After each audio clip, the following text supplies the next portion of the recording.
intro, then I'll get started. Sound good? Sound good. Okay. Good morning, everyone, and thank you for joining us for the latest of our virtual Chautauqua lecture series. My name is Dakota Harkins, and I'm Director of Education and Heritage Programming here at Lakeside Chautauqua. Before we get started today, I want to give a few quick reminders. To access any of our programs this summer, all of our Chautauqua Lecture Series programs, you can take part in the programs as a participant via Zoom webinar. And to do that, you just have to go to lakesideohio.com/calendar. And when you get there, you'll see purple banners that say Virtual Chautauqua Series at the top of all of the weekly dates. And if you click on those banners, it will take you to a page with all the links to join on the Zoom webinars. But you can also be joining us from Facebook today. So a reminder for both of those, if you are joining via Zoom, there's a Q&A button at the bottom of your screen where you can submit questions for later on in the question and answer session after the program this morning. And then on Facebook, we are able to open up and look at the comments if you have any questions throughout the program. So with those quick reminders out of the way, I would like to welcome back John Hildebrandt, the president of the Erie County Historical Society, who's going to be teaching us a little bit about the history of Cedar Point today, which somehow we managed to coordinate that it's going to be the day that Cedar Point is opening back up. We didn't plan it, but I will kick it over to John now. Thank you for being with us here today. Thank you very much, Dakota. It's great to be with you all again today. I think it's as hot today as it was yesterday, if that's possible, but hopefully you're watching from a cool spot, and hopefully you'll enjoy the program.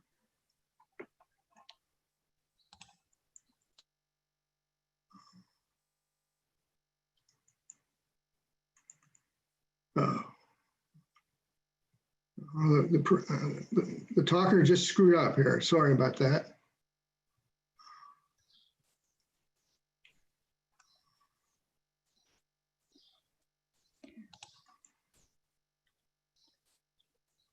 So are we good to go now?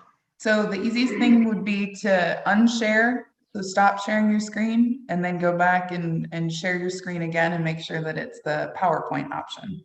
Okay, all right. So I should click share screen. Mm-hmm. Yep.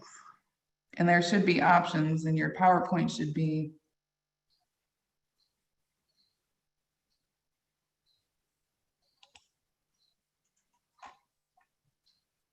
There we go. There we go. All set. So sorry. Yes, Dakota mentioned we should have opened for the season at Cedar Point on May 9th, and now this is July 9th. And so it's not normal. It's all thanks, of course, to the pandemic, which certainly has had an impact on Cedar Point, and like it has on all of us individuals and our organizations, businesses, friends, families. But we're opening today. A lot of new attractions have been moved to next year to the official opening, the official celebration for the 150th. But today is kind of unique, and we'll go from there.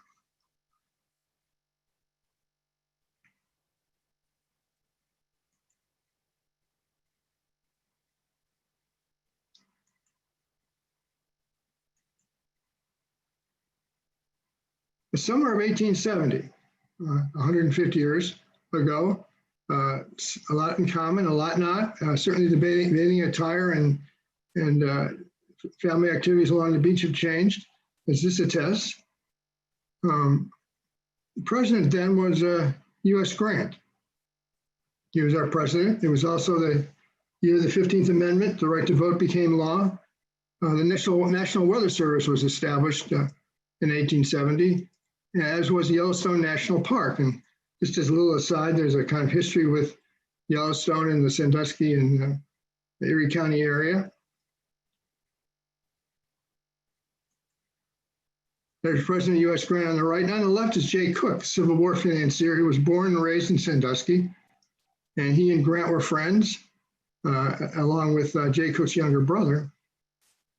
And Jay Cook pushed President Grant very hard on the Yellowstone issue. He felt Yellowstone would be a great thing to add to, or actually start a national park system. He was a little I guess you'd say biased, because he was in the railroad business at the time. And he thought it would be a good spot for pleasure excursions. But he lobbied it hard, and he was one of the men responsible for it. And he commissioned the famous painter Thomas Moran to do a series of paintings. And a great one I always enjoy seeing is this one, the Grand Canyon of the Yellowstone, which if you're ever in the Smithsonian Institution or Smithsonian Museum in Washington, D.C., you'll see this famous painting, which has, I think, a local connection.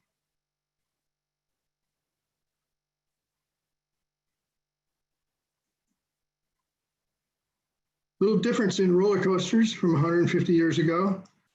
On the left there is, it's called the Racer. Originally it was called the Switchback Railway. And that 1906 date there you see is actually, should be earlier, should be 1892. You can see it's only about 25 feet tall. I think we only went about 15 miles an hour. It was double tracked. You had to manually winch it up to the top, and with a big push, let it go. They're on the Wright's Top Thrill Dragster, 420 feet high. Quite an experience, and I've ridden it many times. And certainly kind of an iconic ride now, and one of the leading attractions at the park. Water toboggans, very big then, back in the late 1800s. This was the toboggan on the left there. This is from about 1895, and this is the Cedar Point Beach. A famous photograph that's been reproduced many times. I've always been intrigued by the gentleman there in the foreground with his cap on, and looks like his grandson or son watching everything going on. Those two boys to the left, trying to figure out what that piece of driftwood is all about. And then in the background, of course, is the water toboggan, which sure looks like a lot of fun, but it was, they were tough to maintain along Lake Erie with the ice situations in the winter, and they need a lot of work and a lot of maintenance. But again, they do look like they're fun. And there's a mat racer at Cedar Point Shores from 2014. So water parks and water slides are popular back then as well as today.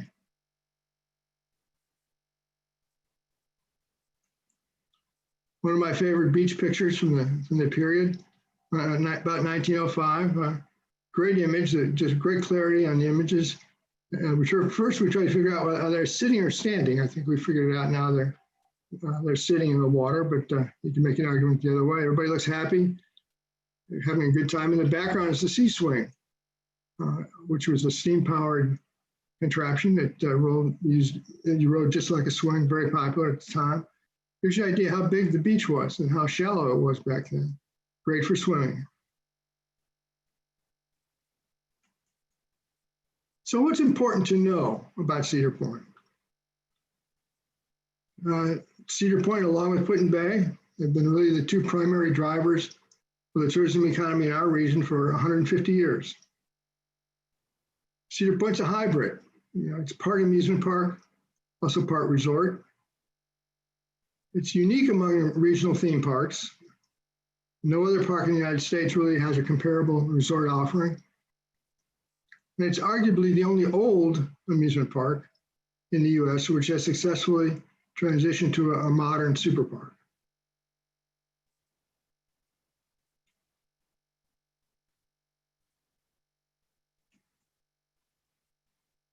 There's two shots of the two anchors to the area. We talked a little bit about this yesterday when we talked about the impact of tourism and the history of tourism in Erie and Ottawa counties. That's Cedar Point about 2010. See the marina and the park, the lake in the background, the islands, and there's Put-in-Bay Harbor, about the same period from the top of Perry's Monument. But they've been, and if you went back to any decade in the last 150 years, they're the two drivers of attendance and visitation.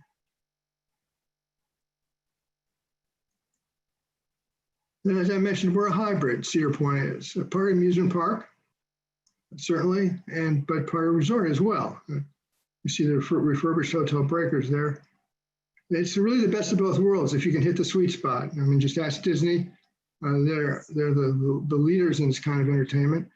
But it's just the sum is greater than the parts. Or excuse me, just the opposite. When you put the two together, you really have something. That's a better way to say it.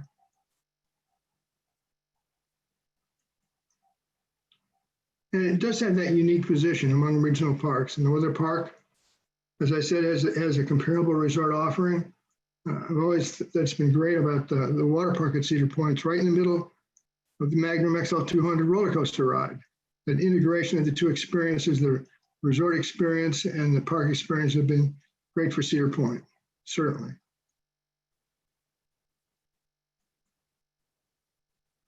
As I mentioned, we're arguably the only old amusement park in the US which has successfully made the transition to a modern super park. Now, one that's still surviving and thriving there at Kennywood Park on the left, which is in Pittsburgh, Pennsylvania, does very well as a regional attraction, but certainly not on a national scale.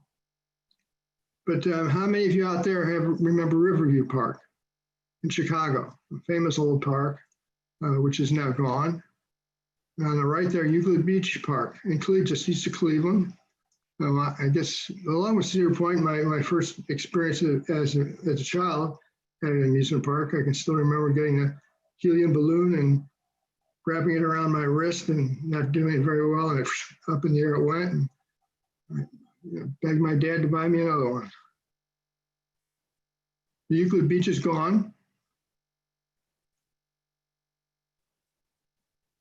Impact of Cedar Point. And some of these are pretty obvious, but they're worth talking about. Employment, jobs. Cedar Point employs 4,000 to 5,000 people in the normal course of the year. Year in, year out.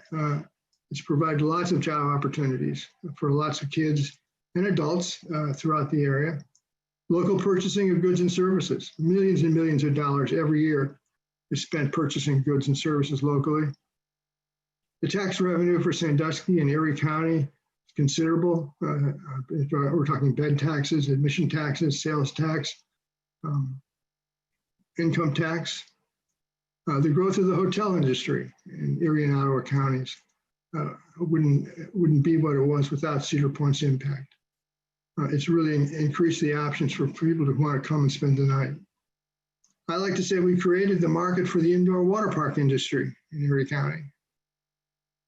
The reason they're here, the reason Kalahari and other parks are here, is because they get a kind of built-in audience in the summer. They're on their own in the winter, which they have that indoor appeal, but having a magnet like Cedar Point has really created a center of gravity, if you will, for the whole industry.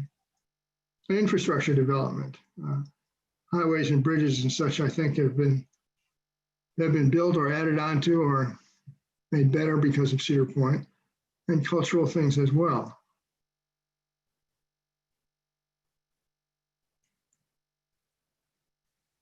"150 years is kind of hard to just get your hands around.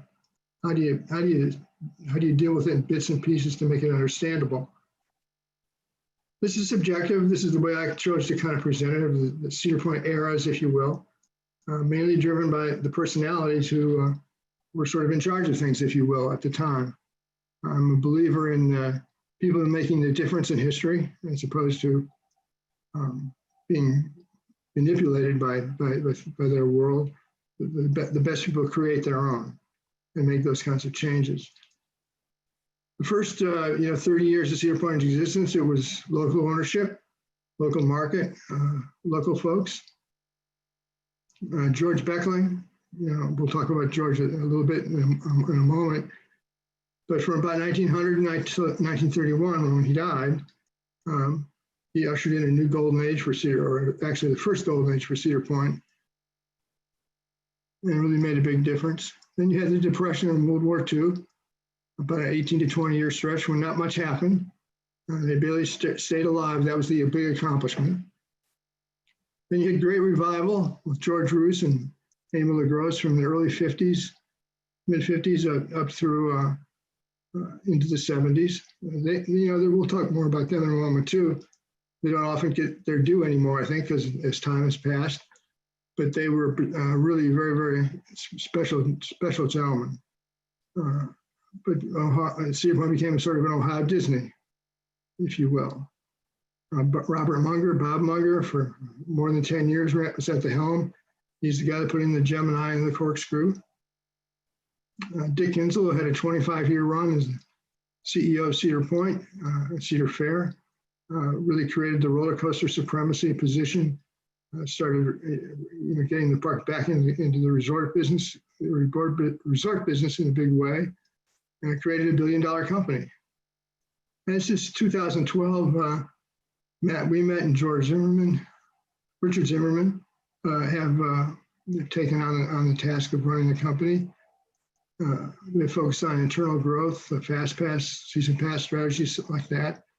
And they're big,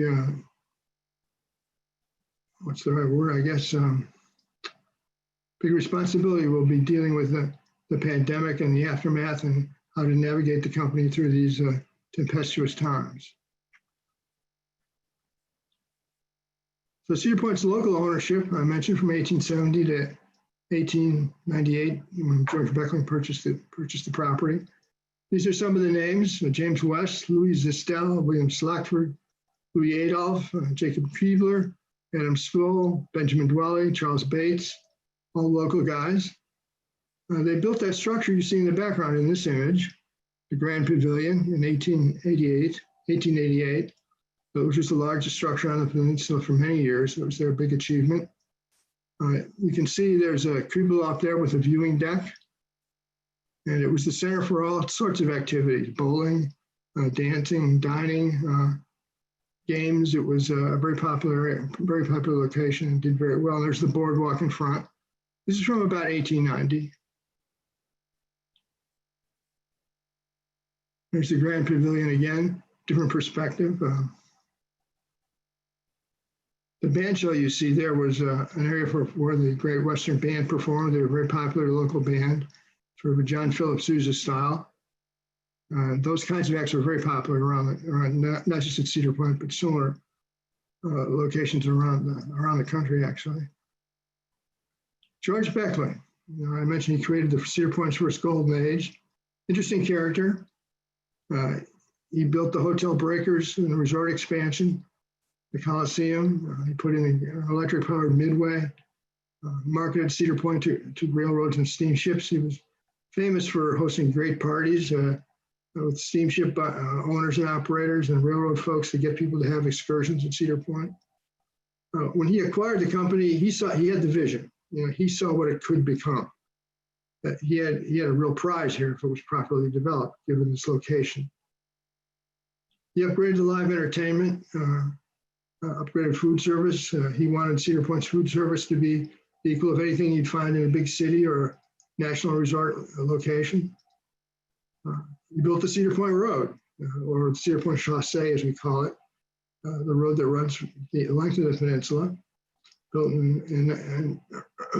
or opened in 1914. He understood that the automobile was important, was going to become increasingly important, and we couldn't just rely on railroad excursions and lake steamers. Made Cedar Point a destination. Promotional genius, if you will. He sponsored the Glenn Curtis flight, the first long-distance flight over water. Curtis landed on the Cedar Point beach after taking off from Euclid Beach in Cleveland. Had 10,000 people on the beach. And George presented him with a nice check, and it had publicity coverage all over the country and the world, for that matter. He had thrill rides and coasters, but I think George's heart was in the resort side of the business. But he understood coasters were important, and they drew people. Shrewd businessman, everyone has said about him. He believed in what he sold.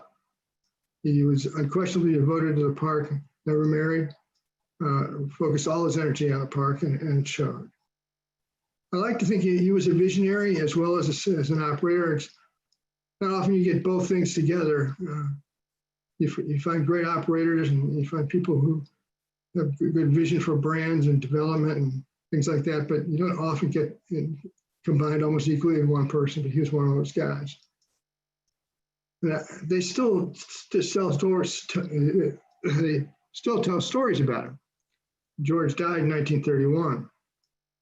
He had that kind of impact. That's if they're still telling stories about you, 50, 60, 70 years after you passed away, you were pretty good at something anyway.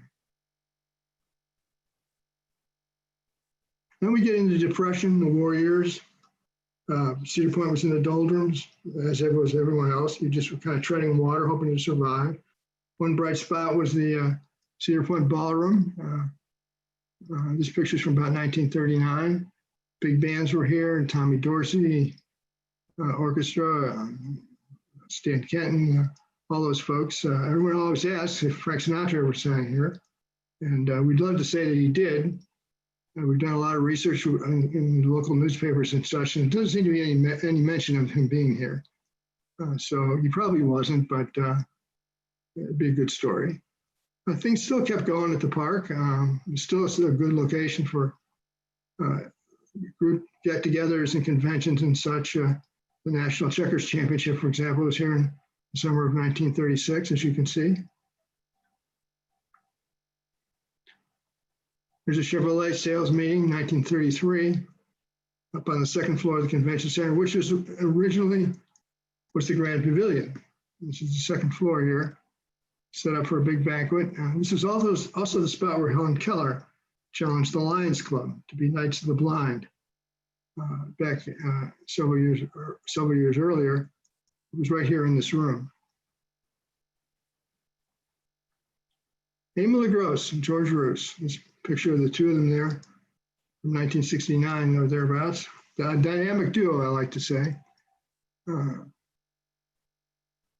LaGrosse was a banker.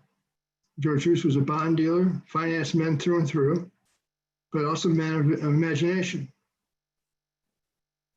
Over the 12 years in the heart of their ownership time, they really made a difference. They really transformed the park. The park was in danger of becoming a housing development or a state park when they purchased it. In fact, it was their intent to make it a housing development. They ran into some obstacles, decided to give it a try as an amusement park, and made it work. And went from being finance guys to entertainment guys. They adapted much of the Disney operating philosophy. They're pretty free about that in terms of park cleanliness and training, courtesy, customer service, all those issues. Adapted that to a Cedar Point environment. Emil LaGrosse used to like to say, we run this place like General Motors.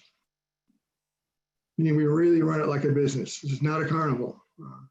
And of course, GM certainly at the time was considered the stellar model for U.S. industry organization at the time. I knew them both briefly. George much more than Emil. I was a young guy in the marketing department. I ended up being an office right next door to George when he was in semi-retirement. Quite a gentleman and very soft-spoken, but very, very bright and very committed, you could tell, to the park. He loved the park. He loved the business. And I think if he could do it all over again, he wouldn't be a bond dealer. He would have been an amusement park guy his whole life. Harvard Law School graduate. He had served in the ambulance corps during World War I in Italy and supposedly knew Ernest Hemingway. So very interesting guy. And he's in the Amusement Park Hall of Fame, and deservedly so. This was a period where you had new rides coming in all the time, and they were putting on a new look to Cedar Point. Wild Mouse came as a roller coaster. Maybe some of you have ridden it. This was the first coaster I ever rode. I did not think I would live to see the experience completed. About halfway up the first hill, I grabbed my younger brother and held on tight. I was very thrilled, scared to death, but it turned out to be a lifelong love. It's a great ride, actually, still, and versions of the Wild Mouse exist in parks all over the world. You had the Hobo Band. You had a more focus on entertainment. They put money back in the hotel in the midway, put a big concrete midway in, upgraded everything over a period of time, and it really, really made a significant difference. I think by the mid-'60s, attendance had reached 2 million folks. Robert L. Munger, or Bob Munger, was the CEO and president and chairman of the board for 11 years. Under his watch, we introduced the corkscrew at Cedar Point and Gemini in 1978. Corkscrew was revolutionary, first of its kind, and pushed the attendance mark over 3 million for the first time. Gemini was a twin racing coaster, tremendous capacity, very popular, sort of became the signature ride at Cedar Point for a decade. Bob, or Mr. Munger certainly, as I would address him. I love the park as well, love the employees, and finance guy by training, not a park guy naturally, but adapted to it and was a great leader. And Dick Kinsel, his era, he was CEO for 25 years, which is a long run, similar to George Beckley, from 1986 to 2011, when he retired. He made Cedar Point the roller coaster capital of the world. He recognized the strategy would bring great things for the park and committed us to it. I think we were all on the same page there, the whole organization was. And that was his pride. He deserves credit for that. He also revived resort investment, added some new hotel properties, redid some of the ones that are existing properties, expanded the campground, understood that Cedar Point to be ultimately successful could be that great hybrid, could be like Disney, could have resort amenities and a resort package as well as the rides. He expanded the company by acquisition too, including Knott's Farm, Worlds of Fun, Dorney Park, 5 Paramount Parks in 2006. Cedar Point, over the Cedar Fair at that point, of course, the corporate holding, if you will, was $1 billion company when he retired. Dick was a risk taker on the job, although pretty conservative guy otherwise, but he was a risk taker and he was a visionary. He could see what we needed to do, and he knew the coaster strategy was going to work. His favorite ride, I think, was Magnum. There you see on the left the station, jammed with folks. That was a very successful ride back in 1989. First coaster to top 200 feet, and Cedar Point led the way and still does in thrill rides. And we met Richard Zimmerman. Their primary focus has been growth on internal sources, the Fast Lane program, pricing, season pass strategy. They, of course, maintained the strategy of resort development, did a big hotel breakers remodel, replaced the old Bon Air wing, did a lot of new beach activities. In the past 6 years, Cedar Point's added 3 major coasters: Gatekeeper, Valraven, Steel Vengeance.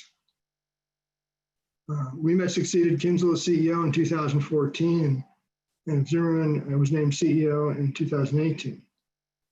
We met's a 17-year veteran of Disney, and Zimmerman joined Cedar Fair in 2005 from the Paramount Parks.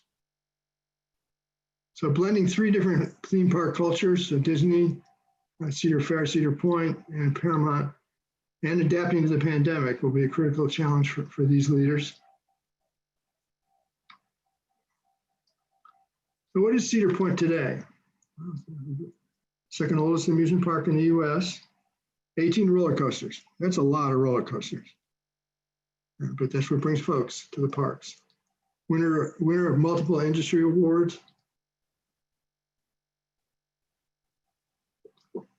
Cedar Point is really very well respected within the amusement park industry.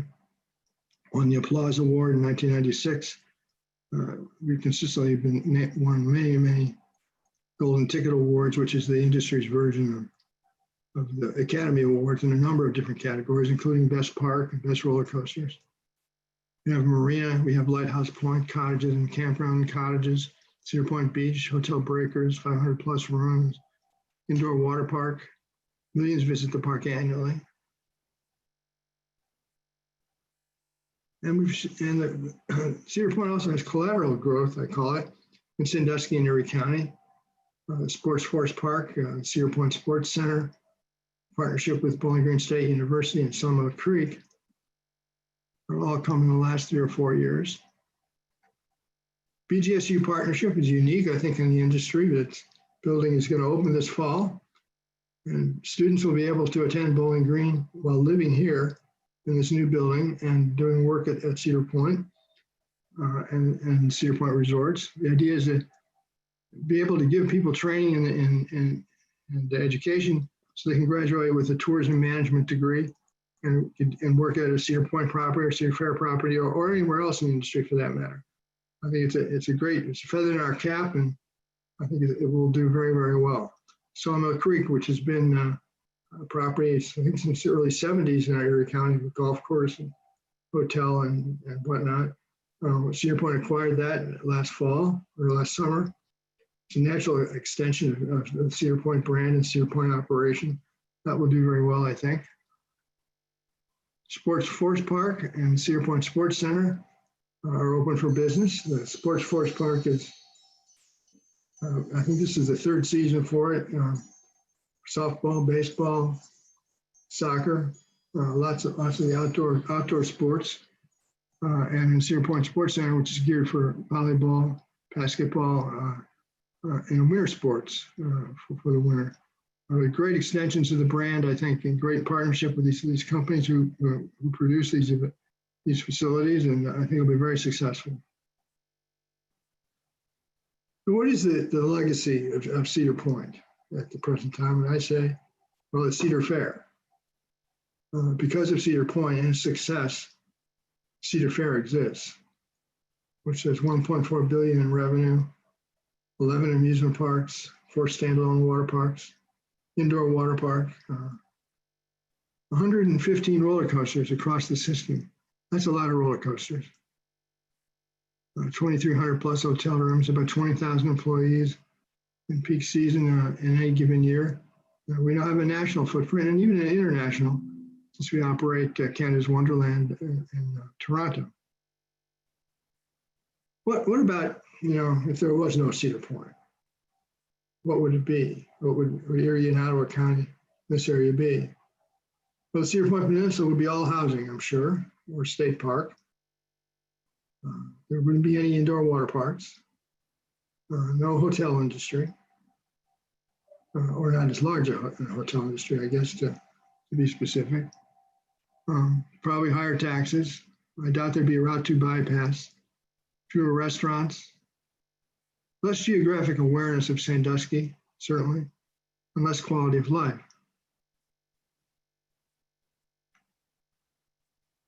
How did Cedar Point succeed? And these kind of 10 issues are certainly subjective. They come from John Hildebrandt. This isn't any corporate list or anything, but I lead off with luck. Every successful business needs a little bit of luck. We've had no fires. I say that after studying the history of tourism in other parts of the country, and certainly in our larger area as well, like Put-in Bank, Kelly's Island, what have you. A lot of hotels, wood frame buildings burned, and that's why very few from the Breakers era exist today. So we got to have some luck. 2 is the right people. I think if you really break it down, George Beckling, George Rusname, Emily Gross, and Dick Kinzel, over the 150 years, they're the guys that made the biggest difference. They really did. Location on Lake Erie. Now you can have a successful theme park on a river or inland like Orlando or a lot of other places, but the lake has really been part of Cedar Point's destiny, and I think it's a big part of its appeal. And we've seen that reflected back in many ways. It's a unique attribute. It's such a place of natural beauty, as well as lots of fun, that it's been successful. So that's an important factor. Population growth in key markets, Cleveland, Detroit, et cetera. And by that, I mean over the 150-year period. So you've got, nobody in 1870 did they know Cleveland would be what it became. Did they know Detroit what it would have become what it became? They hadn't a clue, I don't think. But those markets, those cities, communities grew up rapidly in the 19th century, late 19th century and early 20th century. And Cedar Point certainly benefited from that. They're within a tank of gas of tens and tens of millions of people. And that's clearly a benefit. Accessible transportation. You could get here by boat easily and train at one period, and now by automobile, close to interstates, close to airports. It's been a big help as well. Continuous reinvestment in rides, attractions, and infrastructure. can't say that strongly enough, that upping the ante every year in quality and quantity has been part of the Cedar Point strategy for many decades now, going back to George Beckley and certainly practiced by George Russell and Emil LaGrosse and Munger and Kinzel and Zimmerman and the whole line. And everybody buys into that. You got to keep, you can't afford to be stale. You've got to offer the public new things, new promotions, new activities, new products, new rides, new restaurants, new food locations, etc., to be successful. And Cedar Point has certainly led the way on that. And it's a generational brand. By that, I mean, after 150 years, you've got multiple families who have multiple years of experience with the park.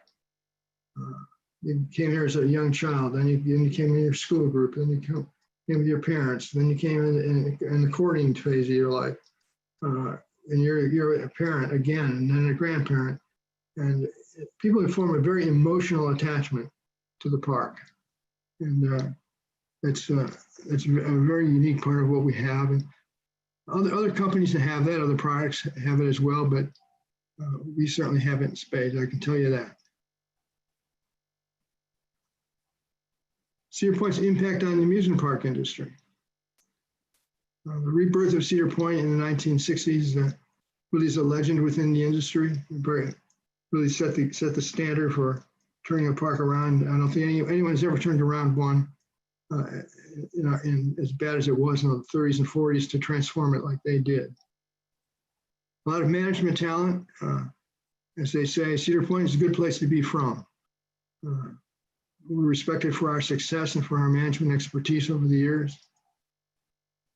Our operational excellence and philosophy. Operational excellence is something at Cedar Point we've always strived for, and I think been very successful at.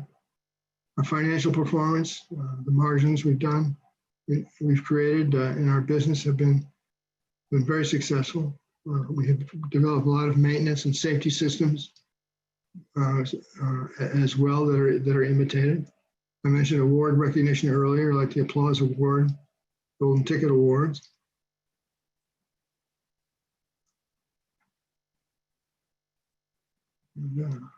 There's a couple of shots from that rebirth again. Cedar Point Causeway. Somebody's really good. They can look at those cars and tell you exactly when this picture was taken. But the causeway opened in 1957. For trivia buffs, that's John Galleri on the right. Quite a character. Had a very successful run at Cedar Point in the 70s and 80s and into the 90s. And of course, the Blue Streak roller coaster on the left. A few attractions around the world sport the same deep roots as Cedar Point. From the beach and simple bathhouse of 1870 and the grand splendor of Hotel Breakers, to the early Midway and later amassing one of the world's greatest collection of rides, Cedar Point's story cannot be duplicated. I know of no finer establishment than an amusement park to teach tomorrow's workforce the value of $1 and building confidence in what one can achieve. Comments from Scott Faze, who's the managing editor of Fun World magazine, which is the national trade publication for our trade association. I think it sums up very well Cedar Point's role in the industry. This is a quote from Tim O'Brien, who's a veteran industry journalist and is a member of the IAAPA Hall of Fame as well. Speaking of Cedar Point, it's a quintessential traditional amusement park. It wasn't built from one set of plans or on a detailed layout. Its growth was smart and organic. In this day of overt theming meant to sell intellectual property, Cedar Point remains an oasis of tradition and grassroots authenticity. Good words. Authentic, I think really says it as well as anything about Cedar Point. We are authentic. And notice I keep saying we. I worked at Cedar Point for 40 years. I was general manager of the last 10. After 40 years, it's hard to even you just keep saying we. And I've been retired for since the end of 2013. For the generations, I'd give you an example of that, and it's out of my own life, of course. But there on the left, you see Joe and Coletta Hildebrandt, my uncle and aunt. My father, Hugo Hildebrandt, at Cedar Point in the summer of 1942. The photo credit would go to Ruth Byrne, short time later to become Ruth Hildebrandt, my mother. That's the Cyclone roller coaster in the background, which was a terror ride. People love to be terrified on roller coasters, and this ride really delivered. It was designed and built by the great Harry Traver, who did the Coney Island Cyclone in New York City. I would have loved to have gotten a chance to ride the Cyclone. There I am with Gene Puskar, a park photographer, the summer of 1974, the year I started at the park. So there's another generation. In the upper right, Tom Hildebrandt, my son, with his daughter Hadley after her first ride on Gemini, July 2018. Tom and his twin brother Mike, Marie gave birth to them just about the time Gemini opened, like 2 days later. So we've always had a great attachment to Gemini. The park employees, they're celebrating Gemini's 35th anniversary on June 17th, 98. Employees love the park. I think employees understand the generational issue. They experience it themselves. Their parents may have worked there, their brothers and sisters, their kids. I have 3 brothers, all who worked at the park, and a sister who worked at the park. It's part of what Cedar Point is all about, I think. Notice that picture of me there. I got that snazzy white belt. You can definitely tell it's the 70s, and some polyester pants and a big wide tie. I was ready to go. More information about Cedar Point, beyond my poor efforts today to try to condense everything into about a half hour or so, hour. A new book's been published just this year called Rolling Through the Years, a Cedar Point Atlas and Chronology by a friend of mine, Ken Miller. Ken has worked part-time at Cedar Point for 6 or 7 years, and he worked a lot of time out at the Town Hall Museum and the Information Center out there. And he teaches math. His day job is to teach math in the school system in Erie County.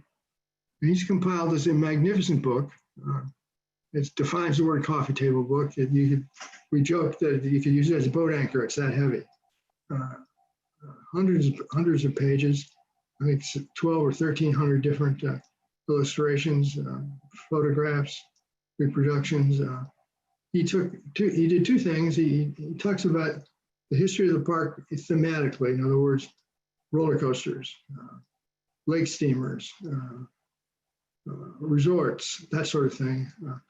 To give you an example of the detail, he's got every Cedar Point roller coaster that has ever been at Cedar Point.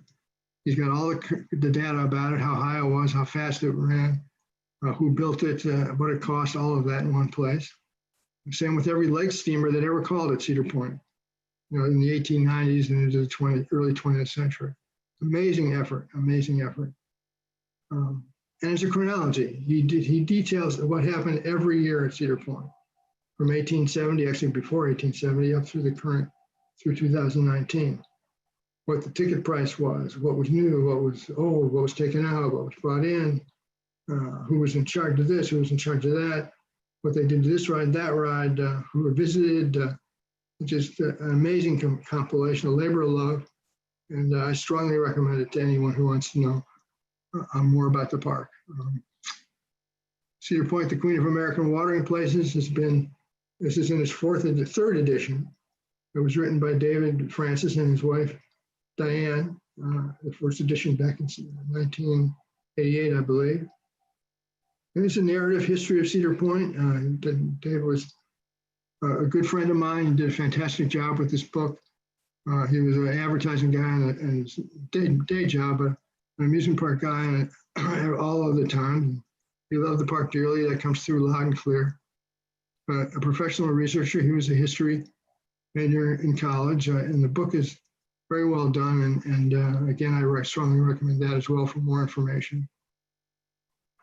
There's a biography of Dick Kinzel, actually written by Tim O'Brien, available at several places in Sandusky area, and of course at Amazon as well. And another book on Cedar Point, part of the Images of America series by Arcadia Books on Cedar Point that Dave Francis wrote.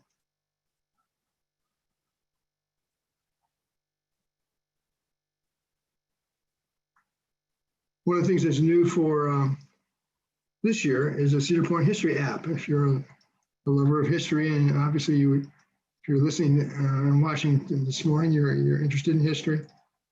But the folks at Cedar Point have put together a history app. It's free, download from the App Store or Google. It's a tour of Cedar Point history, interactive. When you have this on your phone, you turn on, you walk into the front gate, and it will load up immediately with content for that particular stop. Info, images, narration, copy, etc. It uses the guest location by GPS. And guest has the option of clicking down to additional content. Really, really first-class effort. I encourage you to give it a try if you're at all interested in the park. They've done a great job with it. I've learned a lot just in looking at it just the last 24 hours. It's an amazing effort. And of course, I have to plug our two books, Lake Erie Shores and Islands, which is a history of tourism in the whole general Lake Erie, Ottawa County, Islands area. My wife and I co-wrote and published in 2015. And my book, Always Cedar Point, a memoir of the Midway, published a couple of years ago, which basically is the story of my 40 years in the business. Lots of inside baseball. I think you would enjoy it. Each of these books is different. Mine's a memoir. It's personal. It's my reflections on the time in the business, and as opposed to the facts and figures that Ken Miller puts together in his effort. It's a big subject. There's a lot to talk about and a lot to think about all the time. Some additional resources I mentioned. The Sandusky Library Research Center has a lot about Cedar Point in terms of documents and photographs. The Sandusky Area Maritime Association, Hayes Presidential Center over in Fremont, in the Henry Cook collection, and the Charles Frohman collection especially. Charles Frohman was a Sanduskian who took photographs or acquired photographs over a many decade career in Sandusky. I think his collection is up to like 18,000 images. It's enormous, but a lot of Cedar Point there. The Cedar Point Archives, of course. Ohio History Connection, it used to be the Ohio Historical Society. There's a lot of information about Cedar Point, as does the Shores and Islands Visitors Bureau. And the Kelly's Island, Erie County, Lake Erie Islands Historical Society, any of the historical societies. And just as a quick plug for Erie County, which I'm a member, we have a comprehensive list of area historical societies and museums available on the Erie County Historical Society website, ErieCountyOhioHistory.com. I urge you to visit it, and if you have any questions, they can point you in the right direction. And contact information, if any of you have comments or suggestions or any questions about anything we don't cover today, please feel free to contact us. We'd be happy to respond and take it from there. So that's it, folks, as they say, for now anyway. Cedar Point, 150 years. Well, thank you, John. If you want to hit stop share, and then we can get to some of the questions that came in during the program. So we did have quite a few pop up, so I'll try to get to the ones that aren't duplicates, because there were quite a few that did come in that were similar. But one of the first interesting ones I saw that came up was, I noticed that the wild mouse cost was 25 cents. So when did park admission begin? A good question. Kind of phased in the early 70s. I know in the late 60s, they did this string and stamp day, Monday, Wednesday, Friday, for one single fee. You got a string and a stamp that would allow you to get into any ride you wanted. But the pay one pricing concept really took off in the early 70s. And when I started in 1974, I think that was the first year there was no individual ride option pricing. Everything was pay one price. And that's pretty much the way the industry has grown over the past decades now. kind of evolving into more of a season pass actually, but where you pay one price and use it all year instead of paying one price and using it all day. So how many permanent employees are there, and what do you think peak summer employment is? Well, it changes, of course. I'm been away from it. I can't really guesstimate too specifically. It's, you're into the 200 or 300 folks full time, I think. I would say, and peak employment, in mid-July, in August, which again, in a typical year, and certainly this year is not typical, it's totally atypical. Mm-hmm. We would have about, 4,000 to 5,000 folks employed. It takes a lot of people to run a big amusement park. Right, well, I can imagine.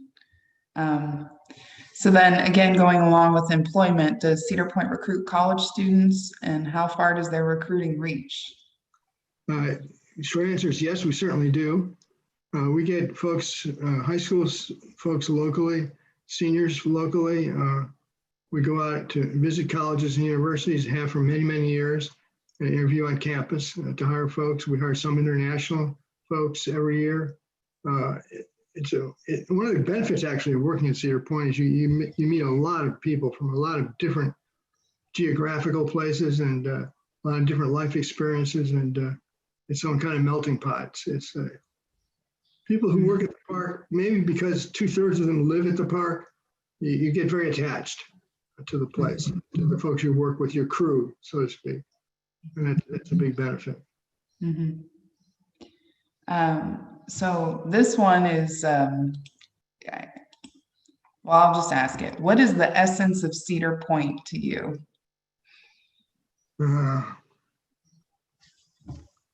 I would say that the generational sharing that goes on, to be at the park. Of course, you have to be a little bit older to appreciate it, I guess. It varies from your point in life. This point, for me, sharing the park with my grandkids is a tremendous thing. And that's very, very important to me. Mm-hmm. And you can't, it's watching your grandchild on her first ride on Gemini or Iron Dragon is a big thrill. Mm-hmm. But I met my wife at Cedar Point. You met her at Cedar Point. Met her at Cedar Point, in the Grand Pavilion, actually now the convention center. She worked for the Sandusky Register, which was a reporter. I was, my first year as a PR guy at Cedar Point, and it was about the time Nixon was getting ready to be pardoned by Ford. It was a hot news day. The American Legion had a convention at Cedar Point. They thought the president of the Legion might say something noteworthy. She don't know where to cover it. That's how we met. Oh, wow. Oh, that's amazing. It's funny, more than any other program we've had a lot of comments on the Facebook page that are less questions and more comments, but I wanted to read a couple of them to you. Sure. One person did say, "This is really fascinating and thank you for sharing your knowledge." But then this is just a memory of someone who had posted, and they said, "When I was a young teen, my parents gave me $5 for the day. And with that, I was able to buy my admission for the day, have a meal, and have a snack of French fries." It was probably the 1960s. That's a good deal. It is a good deal. For $5, that's a pretty great deal. A little bit different now. Yeah. Yes. And then we did have another question just came in. Can you give us any stories or history of the dance bands and attracting dancers? Dance band. I'm not sure whether they're referring to the big bands or the other popular entertainment. I would take a guess and say that'd be the big bands. Yeah. The ballroom at Cedar Point is a magical place. It's my office when I was a general manager. I could open a door and I'd walk out into the ballroom. And if the little imagination, you saw Stan Kenton up in front, and you heard the bit and Tommy Dorsey and all those folks. And it's a beautiful space, and that was a real tradition at Cedar Point. But even in the 50s and 60s, other entertainers performed there. As I've commented a couple of times, I think I mentioned it yesterday, I saw the Birds perform there. 65 when I was in high school. And there's been a variety of folks over the years. Live entertainment's been a big tradition at the park, all the park theaters, and the coasters tend to grab the headlines a little bit, but you need to have an all-around package. You need to appeal to everybody to be really, really successful. Right. So then we had another one. When did events like Halloween start, and how did those ideas begin? Halloween's an interesting story. The first one was in 1997. Some of the other parks in the industry, the Six Flags and Osprey Farm, have been doing these Halloween events, and Dick Kinzel basically called us, a lot of us together, and said, look, we have to test this out. We have to get in the business too, Halloween business. We were all naysayers to the extent that how are we ever going to staff the park in September and October? It's too cold here. People won't want to ride rides. And he was right about that. We were wrong. People will come to Cedar Point in October if it's 32 degrees. Now, if it's raining, that's a different issue. Rain is never a good thing, but people, they love the rides and they love the experience, and being cold is okay. We learned that. And we found creative ways to hire folks and get the park staffed. Halloween has been very successful for the park over all these years, and it's been a lot of fun too. I think employees, it's a lot of extra work for the full-time staff, but they love it because people have so much fun. I think one of the keys to our success is we have real scary stuff at night. We have great family stuff all day long. We appeal to both groups. That's ticket to success. I believe. It's a huge event. Everyone does love it. I used to get dressed up as a monster and go out myself. Did you? I was like, oh yeah, it's great fun, great fun. Oh. Nobody knows who you are, of course. I was like a mountain lion. They put this goofy hat on me and these fangs, and you jump out and scare people, startle people, and of course, like I said, you know who you are. I scared several of my neighbors. I enjoyed talking to them afterwards. But it's quite a workout, jumping around and doing it right. Moving all the time. It's like playing, handball or racquetball or something. Yeah. You need to pick a more stagnant monster, maybe. My wife she worked many years as a makeup artist to make up the monsters. Oh. We have a crew of, I'm guessing 15, 20 makeup artists who dress up and make up like 300 monsters or screamsters every night of the event. It's a big undertaking. It all takes place in the old ballroom up on the second floor of the Coliseum. That's where everyone would get ready? Well, that's Haunt Central there, yes. Haunt Central. Oh, yeah. I love it. We did have someone named Kenny who said, "Hi, John, I miss you." And he said that he's the original gatekeeper, Kenny. Oh, okay. Oh, that's Kenny, funny. Thank you for the kind words. Much appreciated. And then, what is the oldest amusement park in the USA? It's Lake Compounce. It's in Bristol, Connecticut. Right in the middle of Connecticut. I've never been there, but it's a small picnic park. And it predates us by 2 or 3 years. By 2 or 3 years. But it didn't, is it still in existence? It is. It is. And Tom from Florida says hi as well. You have a whole bunch of fans here. And then, so one last question that we'll have for you. Were there any rides that you didn't like? Yeah, there were a few. There's a couple I never rode. Really? In 40 years, I never got them. One of them is gone now, the Witch's Wheel. I took one look at the Witch's Wheel and I said, this is not for John Hildebrandt. It was just too much high speed up and down, and I'd have been wearing my lunch, I think. So that was one. That's the one that sticks in my mind. Some I like a lot more than others. As you get older, at least for me, I didn't go upside down as well as I used to. So rides like Maverick, which is a terrific ride, very popular with guests. If I rode that, I wasn't right for 3 or 4 hours until I got my stability back. Of course, I could ride all day; never bothered me. And real coaster enthusiasts, the members of ACE and those folks, I joke that, they have a separate gene, the roller coaster gene that going upside down at high speed and everything else doesn't seem to bother them. There's many of them are older and they adjust just fine. Mm-hmm. So we did have one really good question come in, and I want to ask you one more, if that's okay. What is a tradition that you started at Cedar Point that you're most proud of? I kind of revitalized, how do I want to say it? The cornerstone pin system. We have awards we call the cornerstone pins, which are awarded to seasonal employees who do go above and beyond the call of duty, who are really exemplary employees. And I purposely made it very, very difficult to get one. Mm-hmm. Not something you just hand out like candy. You got to earn this. It had to be written up by your supervisor and approved by the division head. There had to be a little narrative behind it as to why you deserve this award. And I'd have the winners come once a week to my office, and I'd pin it, and we get to know each other a little bit and talk about the park and what they had done and where their future plans were and that sort of thing. I'm very proud of that.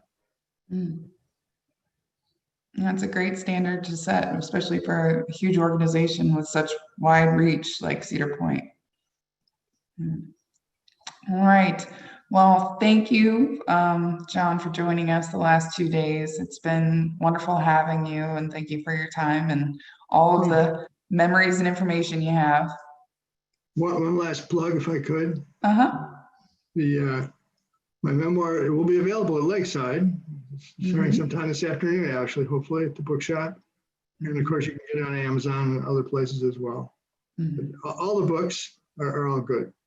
And we'll be, so there were a few viewers who had called in yesterday to reserve a book, and like he said, they'll be available hopefully this afternoon in Lakeside, if you are in Lakeside, to pick one up. Again, thank you everyone for joining us today, and thank you for all your wonderful questions. It's good to see everyone enjoying the program and sharing their memories, and hopefully, John, you'll get a chance to look at the Facebook post and see some of the comments that were made. Can I do one more? You can, absolutely. To Tom in Florida, I have a story to tell about Tom. He's the guy that named the Raptor. Oh. Which is an interesting story. He's a finance guy by trade, and I used to tease him about being not very creative, and he said, I'm not. But he made no claim to it, but we had not trouble naming the ride, but we had a lot of suggestions. We couldn't quite get our hands on it.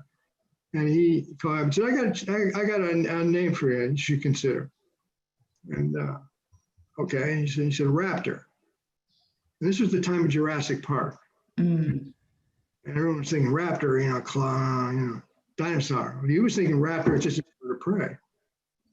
And it just was the perfect name. It's worked very, very well. The logo's been great. And Tom deserves the credit for it. He coined that one, the Raptor. Oh, there you go. That's good to give him the credit for it. I've always wondered how those names come up, when you come up with the names. We could go on all afternoon with stories about how rides are named at Cedar Point. It's part politics and part history and part, it's an interesting experience. We've got some good ones. There are really good ones. Thanks to Tom. Well, thank you, Tom. That was a great addition to the park. I really like the name. All right. Well, thank you everyone again for joining us. Hopefully we'll see you all again next week. We'll be learning some more about the Lake Erie region with some Great Lakes adventures. So catch us again on Facebook or Zoom webinar at 10:30 Monday through Thursday. And with that, we're sending all of our love from Lakeside and hope you have a wonderful day. Thanks.